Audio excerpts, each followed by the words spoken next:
Long before us, of course, here in British Columbia, different kinds of things roamed the land. I'm talking about dinosaurs, and there's a great chance to learn about them. We're going to do that today at the Exploration Place along the Northern Route. We got a Dinosaurs of British Columbia exhibit. Fun fact, there's some that came from around our neck of the woods. Would you believe it? We're going to learn about all that and more coming up on CKPG Today.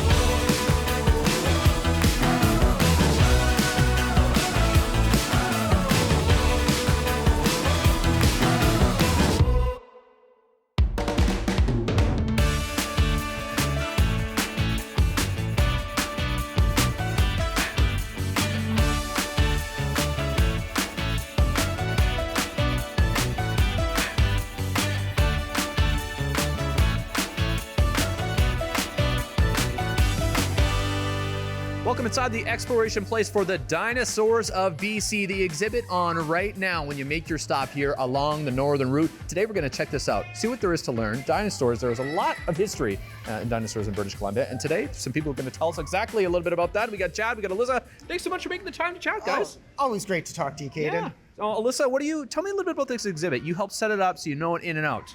Well, a little bit. It did come from the Royal BC Museum down in Victoria. It's primarily based on dinosaurs within BC, as the title tells you. And it's a lot of fun to come and see things that you'd only see in British Columbia, because I feel like dinosaur exhibits kind of see everything. This is specific. Yeah, BC. So tell me a little bit about the dinosaurs in BC, Chad, because there's not all the big ones people might be familiar with, but there are some. Well, there are some. Yeah. We had our fair share of T-Rexes and such, right? And Ankylosaurs and Brachylophosaurus. Whoa, how many times fast can you say that? Oh, Yeah. not very. Whoa. I had to practice that before the cameras turned on. I was like, Brachylophosaurus. Okay, got it. Go. So yeah, we had these dinosaurs. We just don't have as much record of them as like places like Alberta. Right, and the Royal Tyrrell. Exactly. People's always mind goes there with dinosaurs. Yeah. Huh, okay. They're spoiled over there with all their bone beds and things, you know. But we have some cool stuff too. We have our trackways and such. And now, Northern British Columbia, I assume, plays a role in this. Tumbler Ridge is a big place for dinosaurs, right? Absolutely, Tumbler Ridge is a huge place for dinosaurs, and that's one of the places where we do get those dinosaur bones. But as more and more work gets done by people like Dr. Victoria Arbour and her colleagues down at the Royal BC Museum, we're finding all sorts of, they're finding, I'm not, they're finding all sorts of amazing new things, like Buster over there. Okay, well, speaking of, we teased you a little bit. Buster's over there. We're going to get to him and so much more here in the exhibit. Let's go have a look. This looks interesting. Tell me what are we looking at? Oh, right here we have a broken tyrannosaur tooth for all the carnivore fans out there. And you don't quite get the grasp of the scale at first until you realize that it's broken, right? So so this would have been a terrifying critter to have met in the wild for sure. Yeah, that's a small piece in front, of course. The back piece is the limb, so the teeth were big, but not that big. Exactly. Not that big, not that big. That would be ridiculous. When we're looking at all the other pieces here, Alyssa, what stands out to you? I like the petrified wood, but honestly, pulling all of these out of the cases when the exhibit came in, we had to do condition reports on everything, so we got to handle and go over each piece in minute detail. Oh, wow. Which is so exciting and so much fun to do. Yeah. I can't believe that that's my job, is to play with petrified wood, Tyrannosaurus Rex teeth, and all these other bits that came with the exhibit as well. Yeah, this is cool. I don't know, the kids might say the petrified poop at the exploration, the famous, might be a little bit cooler for them, but this is very cool stuff. I'm always chasing those kids around with poop, aren't I? But they get so excited about it. Look at the detail on some of these things, like the leaf over there. Yeah, okay. It's crazy, like a leaf can leave. It looks like that after a while, like a long time. I don't think anything in my front yard looks like that now. You'd have to wait a few falls for that. Just a couple. And not only have the right conditions at the right time with the right kinds of rocks, but later, right now, like contemporarily, you have to be in the right place at the right time. You either have to know where to look or just chance upon it, which a lot of the time that's what happens. Like a lot of the trackways, there's a neat photo of some kids who were tubing down a river, and they discovered these trackways. The other cool piece of this is I'm hearing there's some pieces from the exploration place in this too. Absolutely. We like to throw our stuff in whenever we can, because we have all sorts of amazing treasures down in our vault that we're just always itching to get on display. Yeah. Including this. I'm going to try. Okay, ready? Brachylophosaurus. Brachylophosaurus, yeah. Brachylophosaurus. Yeah, Okay. that's good. I think it was acceptable. Yeah, I'll give myself 8 out of 10. Yeah, exactly. And these guys were massive. Thankfully, they were plant eaters, Okay. but they were around 28 feet long. That's quite massive. Crazy they got that big from eating vegetables. Yes, right. Well, they ate a lot of them. Right? And this is its own now, so it's a limb bone. Okay, a limb bone. Yeah. Okay, very cool. It's just cool to see, like, yeah, I don't know. I mean, all of this is just, I love dinosaurs. And this is how they come back from the field. So it's in a field jacket. Oh, right? really? Okay. Yeah. So this is how these sorts of bones will come back from the field. Even though they're quite heavy, Yeah. they can be quite delicate as well, right? So you have to protect it, bringing it back. And usually they get towed out by a helicopter. It's quite the process, right? Wow. And you see some of the tools later on in the Yeah. exhibit. Sorry, I was trying to No, point that's down. good. Yeah. Well, let's Over go look there, at the over tools. there, yeah, Oh, yeah, let's go sounds look at the good. tools. Yeah. These fossils don't dig themselves out. That's for sure. You need some tools for the trade. Tell me a little bit about what we're looking at here. Yeah, Melissa. All right. Well, we've got some brushes on the far side there that I don't think the camera can quite pick up, some chisels and some hammers. So even though we've made huge technological advances in paleontology, you still have to have your tools of the trade to actually get these things back to the lab. Yeah. And a lot of the time you'll see the eyedroppers in there and some adhesives and such. That's because a lot of the time those bones, for instance, can be all fragmented. And Of so you want to course. put an adhesive in there. Even though they have the field jacket, it helps hold them together. All right, everyone. The grand finale here. Meet Buster, the dinosaur. Specifically, what dinosaur? Ferrosaurus sustenensis. Oh my goodness. It's from Yeah. the Sustet River area, and Ferrosaurus just means iron lizard. Okay. Yeah. And tell me some cool facts about Buster here. He's a relative of the Triceratops, but much smaller, and Okay. obviously does not have the horns. But he's also a plant eater, you can tell by the mouth that they've given him. And the bones were found in the 70s, but they weren't actually discovered as to what it was, and it was unique to BC until the last few years by Dr. Victoria Arbor. Oh, and that's our friendly visitor. Yeah. That's the wonderful thing about science and collections, is sometimes you just go strolling through a collection and go, oh, what is this?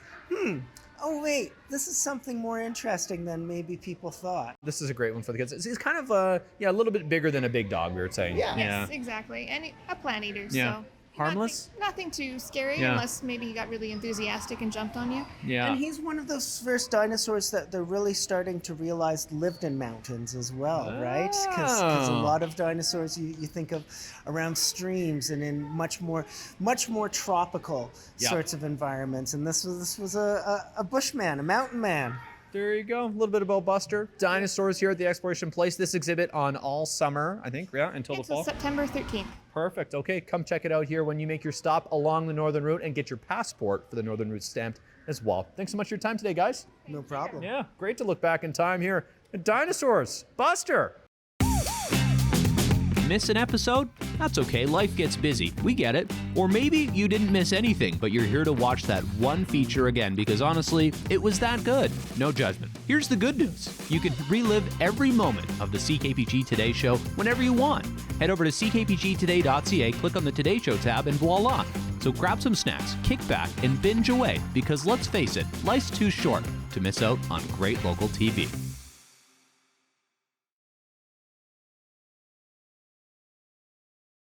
You've likely driven by this sign many times halfway between Prince George and McBride along Highway 16, and there is a new addition to your travels now here at the Ancient Forest, a brand new building, a multi-million-dollar project done by PRD Construction, the Clé de Tenay First Nation, and multiple levels of government who have come together to create a one-of-a-kind visitor center, art gallery experience for you to enjoy. We're going to take you behind the scenes today, give you a little sneak peek at what to expect when this thing opens in a few weeks' time. Come inside. Now time to learn a little bit more about this project here at the Ancient Forest. We got Zawad, we got Paul, and we got Ashkin as well. Paul, I'll start with you. This has been an exciting project for PRD Construction. We were just hearing from some people celebrating 1 year on site here, but tell me what stands out for you? This is cool just to be part of? Oh, absolutely. We are very proud to be working with Clayton Today on this project. It's a very intricate project, one of our favorite projects, if not the most favorite project so far. There's so many different intricate things with this project, such as the living roof, the fully dynamic off-grid living, and many other features. Yeah, there's a lot unique about this project that you won't see anywhere else in the region. We were saying it's the first commercial building to have this kind of roof. Absolutely, it is. Yeah, that's the super green cool. roof, Yeah. commercial green roof. A cool claim to fame, for sure. One of the many cool parts of the Ancient Forest, of course, just adding to the experience. Now, Zawad, for you, what is the coolest part? What stands out for you?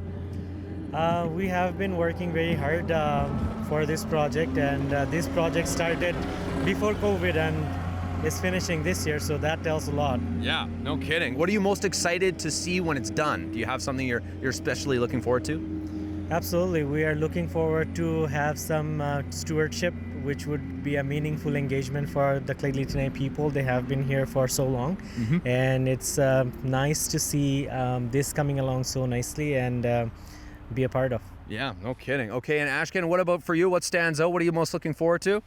Yeah, so this project is very unique itself. It's inside the provincial park boundaries, so the regulations is different than what you have in the municipal areas and stuff, right?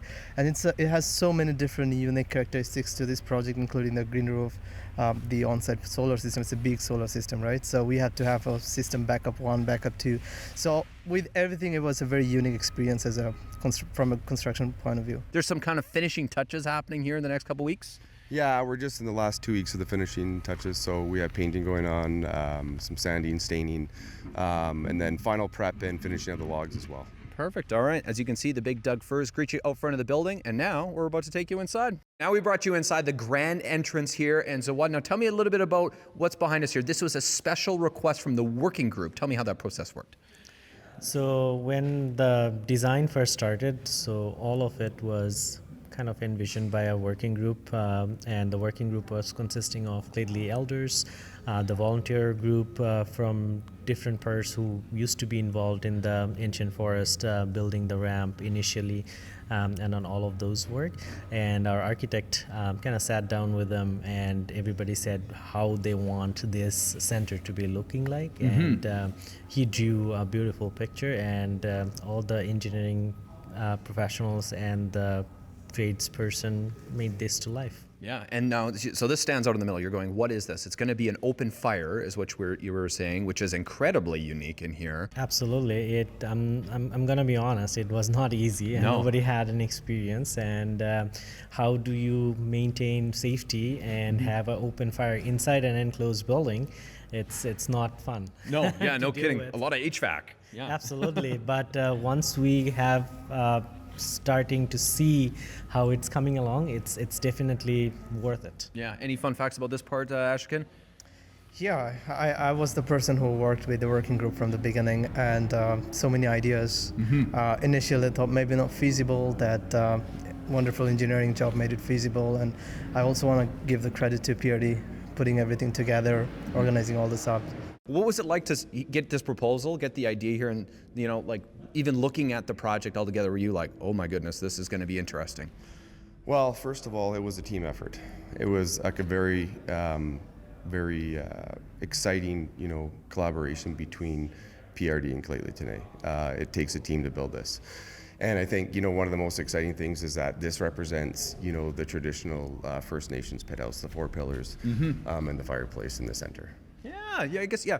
Those are the little things. There's lots of hidden meanings in here, I would say. Well, not really hidden, they're big, but they are hidden meanings altogether.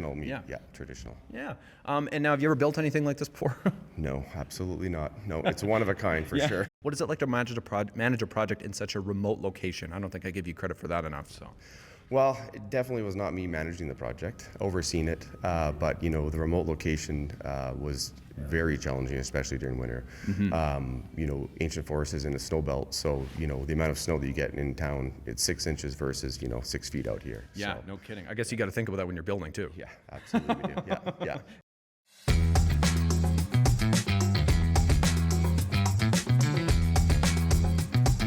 Tired of missing the good stuff? Let CKPG Today come to you. Our new weekly email newsletter delivers local stories, contests, and can't-miss moments from the show straight to your inbox. No digging through social media anymore. It's free, it's easy, and it's very local. Sign up now at ckpgtoday.ca or by scanning the QR code on your screen now.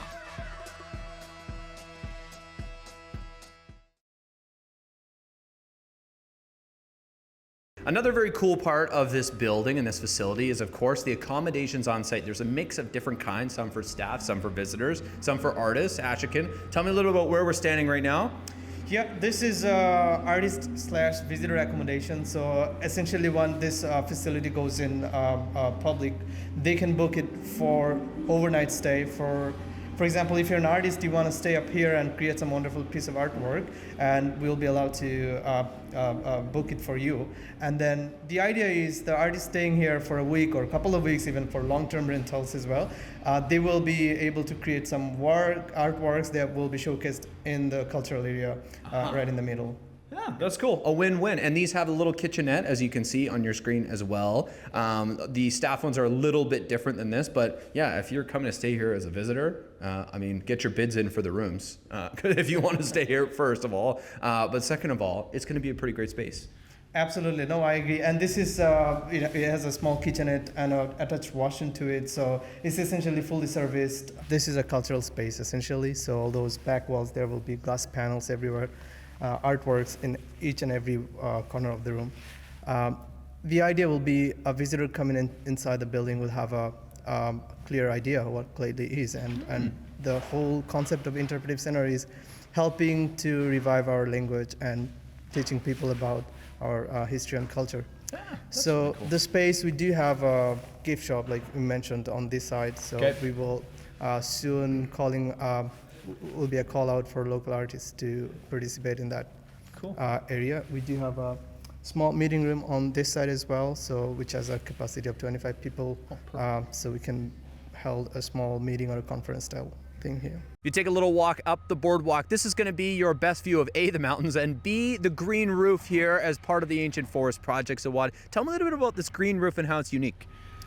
So this resembles where we are at, right? So it kind of blends very nicely with the nature, the spirit of the ancient forest, and of course the traditionality of Cladely people. Yeah, of course, and it is good. The other thing we were saying, it's moss, lichen, grass, kind of a mix with some other plants as well. But the other part of this is being fire smart too. Absolutely. This will help with the minimalistic vision of the maintenance and fire safety for the building, because we don't have a fire team out here. No, of course, yeah, a little remote for that. Paul, I was going to ask you, because these are the kinds of things probably you're getting asked to do more and more at these rural buildings, is thinking about things like fire smart. Absolutely, yeah. In a lot of these remote locations, we're looking at different ideas that can protect the building in case of forest fires, for sure. Would you say this is like one of the modern building in terms of thinking like that? Absolutely. Modern, traditional, all wrapped into one. Yeah, there you go. Yeah, you nailed it there, all in one sentence. The other cool thing about this, of course, is the energy supply. We talked a little bit about that. There's giant solar panels. You'll see them when you roll up. There's a backup generator in case you need to use that. But the solar panels and all this mixed together too, that was a big priority for the Cladely Group and the project. Absolutely. We wanted to have clean energy in here. At the same time, we wanted to minimize the cost, and with our analysis, solar was the way to go. Yeah, and this project does not happen overnight without a team, an army. You said there's about 15, 20 people over the time of this project, you guys? Yeah, on a daily basis, absolutely. Crazy. And they've been out here, camping out here, living. That's not really camping, but it kind of is, in a way, shape, or form. For people wondering, when can they expect to visit this as a first time for a visitor? So we are hoping to have a soft opening of this Ancient Forest Interpretive Center building in late August. Okay. Boardwalk, however, remains open for visitors. The Interpretive Center itself, it's going to take a little bit of time until we figure the last pieces out. Yeah, there you go. Okay, so watch for some dates, some times, all the good stuff. We'll link all the details we can find on our website, ckpgtoday.ca, and watch the Cladely Today social media, as well as a big pat on the back to you and the PRD team too, Paul, for making this happen. An incredible legacy you're leaving behind, an incredible legacy you guys are part of as well here too. So thanks for your time today, and come give it a chance. Come give it a visit when you're on your local hikes this summer here. Home Improvement on CKPG Today is brought to you by the Canadian Home Builders Association of Northern BC. Look for the logo, the sign of Canada's home building professionals.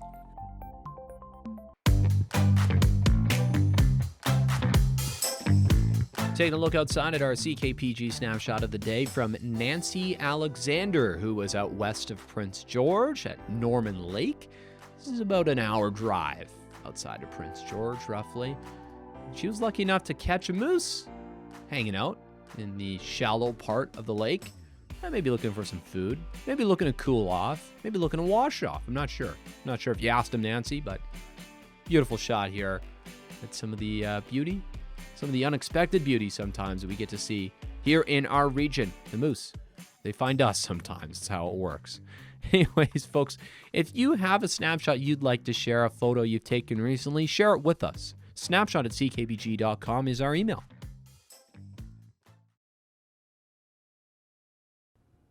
Thousands of people every single year go to the Treasure Cove Casino, of course, but before the Treasure Cove, what was there here in Prince George? Well, you'll remember maybe the bingo hall downtown. There's quite the debate about where to move it, what to do with it. This went on for many years, a question that I would say worked out because most of it's online now, but anyway, let's look at today in history.